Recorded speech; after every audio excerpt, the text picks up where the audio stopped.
রেখে দাও এই জমিনের উপরে। তুমি সমাজকে সুন্দর চালাবার জন্য রাজনীতি করতে চাইছো, ইসলামে কোনো নিষেধ নাই, তবে মনে রাখবে অর্থনীতি করো, সমাজনীতি করো, পরিবার নীতি করো, এডুকেশন নীতি করো, রাজনীতি করো, রাষ্ট্রনীতি করো, যাই করো না কেন তুমি ওই কিয়ামতকে বিশ্বাস করো, আল্লাহকে বিশ্বাস করো, জাহান্নামকে বিশ্বাস করো।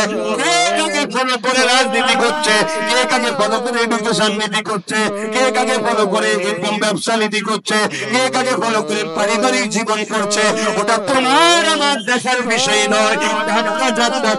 তার কাছে যদি তুমি আখিরাত করো, জাহান্নামকে বিশ্বাস করো, তাহলে তোমার জিন্দেগির প্রতিটা কদমে কদমে নিঃশ্বাসে নিঃশ্বাসে মুহাম্মদ রাসূলকে ফলো করতে হবে। আরো যদি বলুন সুবহান। যেমন তুমি নামাজের বেলায় নবীকে দেখো, ঠিক তেমনি তোমার কর্মে নবীকে দেখতে হবে। যেমন তুমি রোজার বেলায় নবীকে দেখবে, ঠিক তেমনি তোমার সংসার স্বামী স্ত্রীর সম্পর্ক কেমন হবে ওটাও নবীর থেকে শিখতে হবে। যেমন তুমি দুনিয়ার জমিনে ব্যবসা বাণিজ্য করবে, আত্মীয় স্বজনের সঙ্গে উঠা বসা করবে, ঠিক তেমনি দুনিয়ার জমিনে তুমি হজ করবে, এটা যেমন নবীকে দেখবে, ঠিক তেমনি দুনিয়ার জমিনে আত্মীয় স্বজনের সঙ্গে উঠা বসা মিল মহব্বত কেমন করে রাখবে ওটাও তোমাকে নবীর সাথে শিখতে হবে। এই যুবকেরা শুনে রেখে দাও, যেমন তুমি মুসলমানের সঙ্গে মিশবে, এই মিশতে গেলে নবীর সঙ্গে শিখতে হবে নবীর থেকে।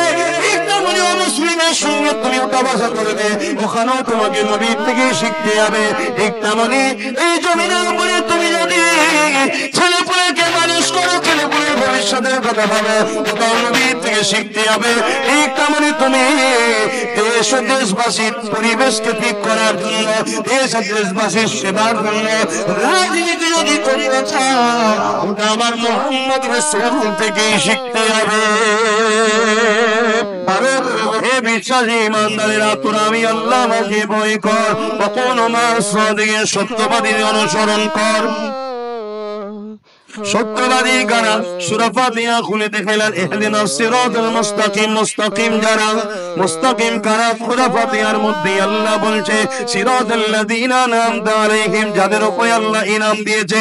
কাদের উপরে আল্লাহ ইনাম দিয়েছে? কোরআনে আল্লাহ নিজেই জানাচ্ছে মিনান নাবিয়িনা সিদ্দিকিনা ওয়াস-শুহাদা ওয়াস-সালিহিন, এই চার শ্রেণীর উপরে আল্লাহ ইনাম দিয়েছে। এরা হলো আল্লাহর প্রিয় বন্ধু, উলাইকা রাফিকা, এরা আল্লাহর প্রিয় বন্ধু।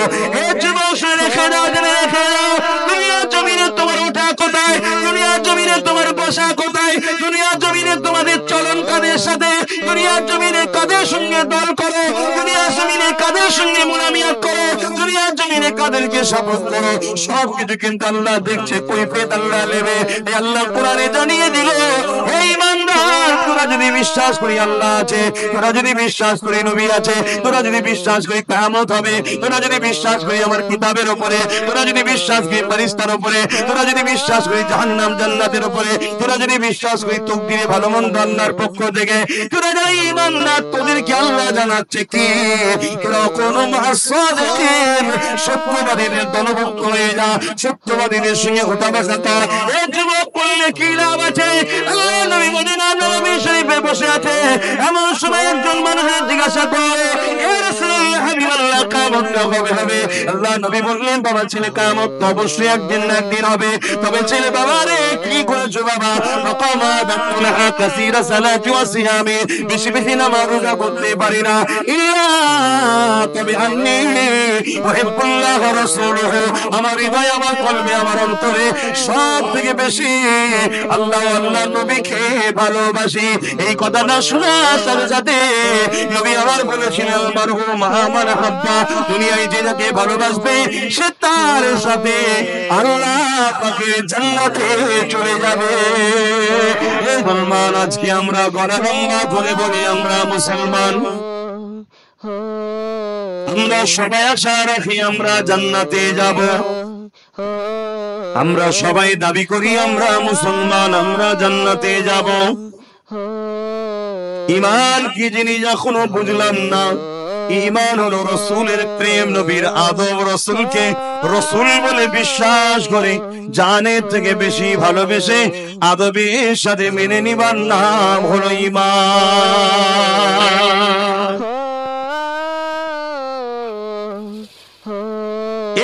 জওয়ানেরা, যাদের হৃদয়ে নবীকে জানের থেকে বেশি ভালোবাসে, যাদের দিলেতে নবীর আদরটা সবার থেকে বেশি আছে, যারা রাসূলকে রাসূল বলে চিনে মেনে নিয়েছে, এদের হৃদয় ঈমান রয়েছে।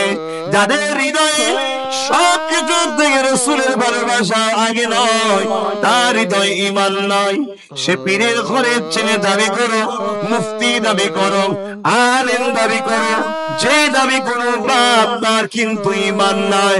কেননা সবকিছু থেকে আল্লাহ রাসূলকে বেশি ভালোবাসা, সবকিছু থেকে নবীকে বেশি আদর করা, মুহাম্মদ রাসূলকে রাসূল বলে মেনে নেওয়া, এটাই হলো ঈমান।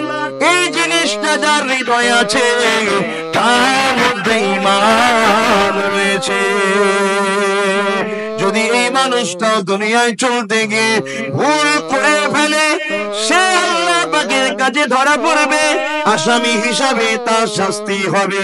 কিন্তু ঈমান থাকার জন্য আল্লাহ পাক তাকে জান্নাতি বানিয়ে দেবে।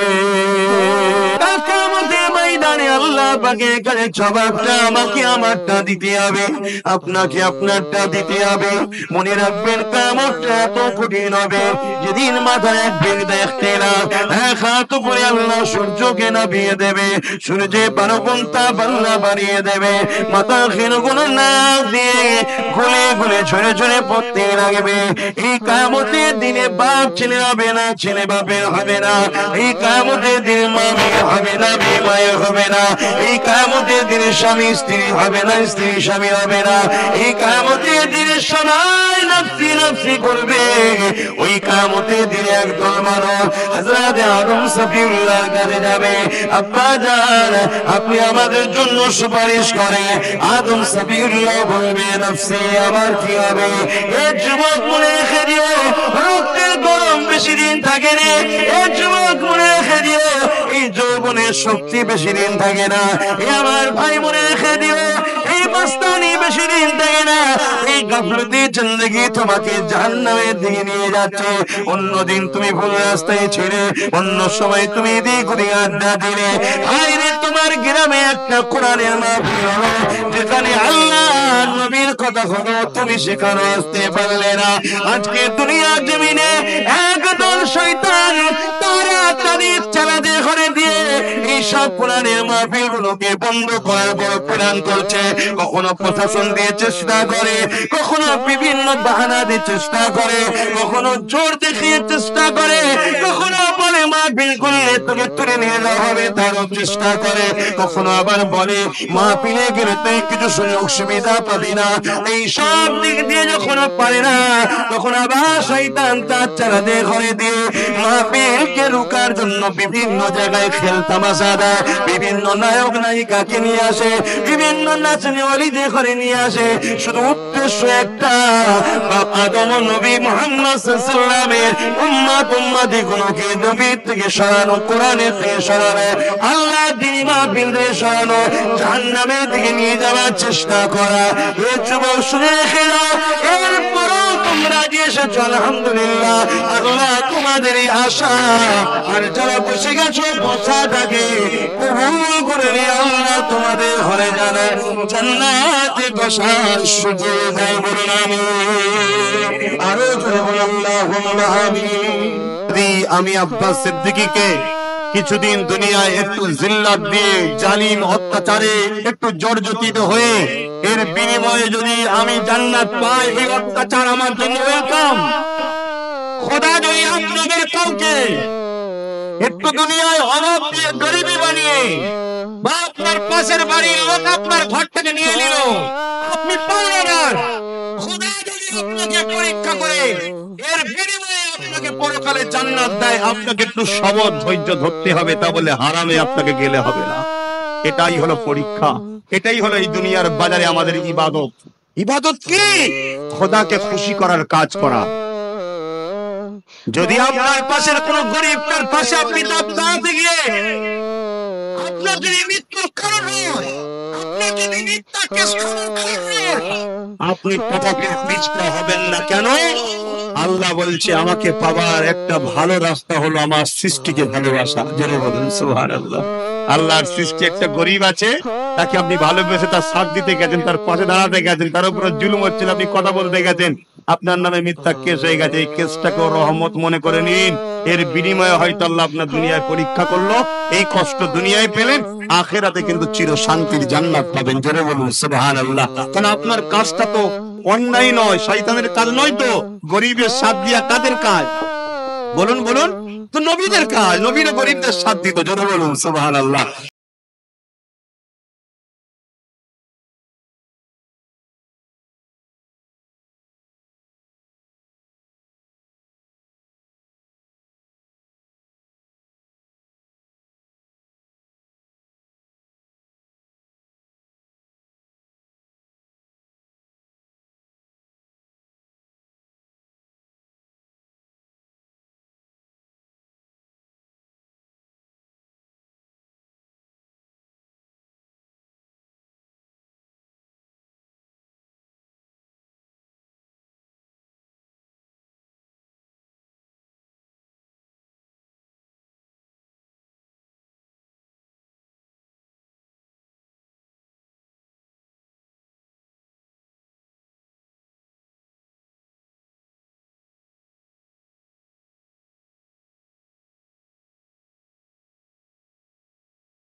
Oh